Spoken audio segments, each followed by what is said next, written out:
thanks for having me. I'm really excited that you guys reached out. That was awesome. So I'm in Scottsdale, Arizona. I am a completely self-taught real estate investor. When I first started, I knew no one in real estate and nothing about real estate. So I'm a huge believer in diving in and figuring it out as you go. That's the best way that I learn. And to this day, I'm still learning on every single project. And if I walk away from a project without learning something, I don't feel like that was the best project. So I basically have been doing this for just a little over 2 full years.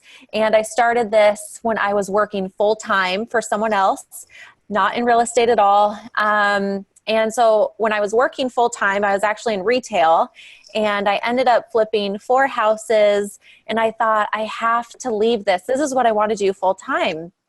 And I was just flipping houses, and I thought, I have to have some steady income. So word of mouth, I told everyone I knew, I'm looking for a rental property. And then a rental property came available, and I still have that rental today, but that at least gave me some sort of steady income before I quit my job. And I don't know everyone's background, so I don't know if everyone is a real estate investor or if you're thinking about becoming a real estate investor, but I'm a huge believer in keeping your day job and using that to fund any side business that you have for 2 reasons. It can really, having that steady income can help you fund all of your rehabs, and it kind of gives you, you're allowing yourself to test it out before you dive right in. So that's just a little bit of my background. Now I do this full time. I do a lot of my own fix and flips. That's still my favorite strategy. And I do buy and holds as well. But I also do a lot of client projects. So anything from a full house renovation, those are always my favorite, to kitchen and bathroom remodels as well. Interesting. So we have our first question here. Have you altered your investment strategy since, the obvious COVID-19, for example? And are you purposely listing your flips lower than usual? I mean, what's your strategy right now? Are you pivoting? Kind of what's your market play? Yeah, well, actually last year I had a feeling we were going to see some kind of correction in the market. Certainly nothing like this at all. So last year I started ramping up my rental portfolio. So I purchased 3 more rental properties using the BRRRR strategy. Huge fan of the BRRRR strategy. If anybody does not know what that is, buy, rehab, rent, refinance, pull that cash out, repeat the process. So that's the BRRRR strategy. So I wanted to get more rental properties just to have, again, that steady income, because I figured if anything happened in the market, people will still need to rent. Maybe someone who was a homeowner is going to have to sell their house and they are going to become a renter. So I started purchasing rental properties. I'm super thankful that I did. And so that kind of came into this year. Right before COVID really hit, I closed on a duplex property. That was my first multifamily. The reason I purchased that duplex was not because it was a duplex. It was because it was zoned for 7 units per the MLS listing. But then when I went to the city of Phoenix, they're like, no, you can build 9 units. So I'm like, yes. So I closed on that. I was planning on doing that construction right away. Now with COVID, I'm holding off. I was able to pay cash for that duplex. So now I have 2 tenants in there, just going to let them keep paying, keep their lease in place, and just let that cash flow until kind of ride this out. And I'm hoping we'll see lower construction costs. And that would give me a really good opportunity to do that small development project of those 9 units down the road. Am I listing my flips lower? I'm not listing my flips lower. However, I have a flip on the market now. It went under contract right away, and then it went out of contract due to the uncertainty of the market. So I did a price drop. I'm probably going to hang on to that price drop and see it through rather than continue to drop it and drop it and drop it.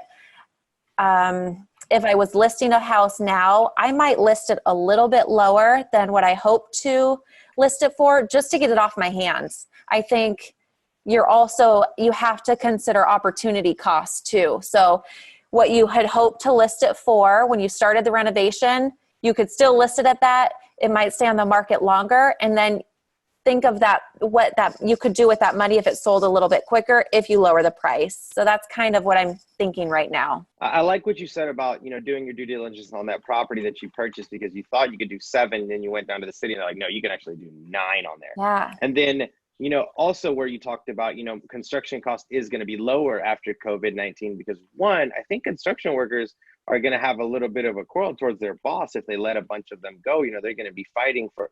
I agree. I think construction is actually going to get cheaper. I have a lot of family members in construction, and I'm excited kind of to see where this, where all this goes. Someone asked here, what's your guideline on estimating rehab budget? Has it, and then I'll add to that, do you think it's changed a little now right now during COVID? Are you doing any more properties, or are you kind of riding this out just on cash flow? No, I'm still doing properties. So I'm working on a flip right now. We're in the middle of construction. I have a few client projects that we're, again, in the middle of construction right now. And I'm waiting for deals to come up. So I'm still watching the market. I will absolutely buy if I see a good deal. I'm still putting in offers. And I do think this will turn around, and I would like to have properties when it does. As far as my guideline on estimating rehab budgets. So I've done enough projects where I personally have a price per square foot. That's my budget. So that's going, and I won't say my price per square foot because it will change. Every state will be different. Your tradesmen will have different costs. Your materials, your different styles will cost different. But after doing a few rehabs, I basically have a number, or my number per square foot, that's my budget. So whether I'm doing a 1,300 square foot house or a 2,000 square foot house, I just multiply that square footage by my price per square foot for my budget. That's my budget. And then I have my spreadsheets that I go off of, and I put every single penny that I'm spending on that flip on my spreadsheet. And then once I'm getting closer to the end, if I have to kind of pull back a little bit, maybe that's when I'll do some DIY projects to stay on budget.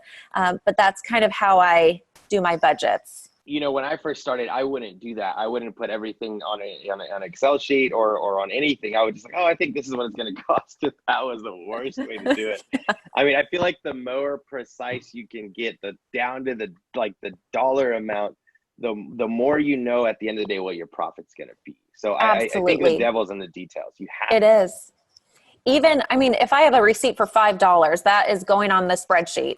So it's amazing how many things add up. And whenever I start a project, those receipts have to be entered in daily, because if you let them accumulate, you're entering all of your receipts at the end of the project. You could be way over budget and you never even knew it. So yeah, it's so That's important. Absolutely right.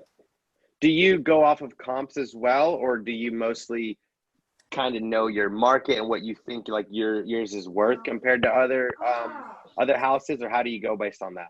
So my flips, I am very, very specific on the neighborhood.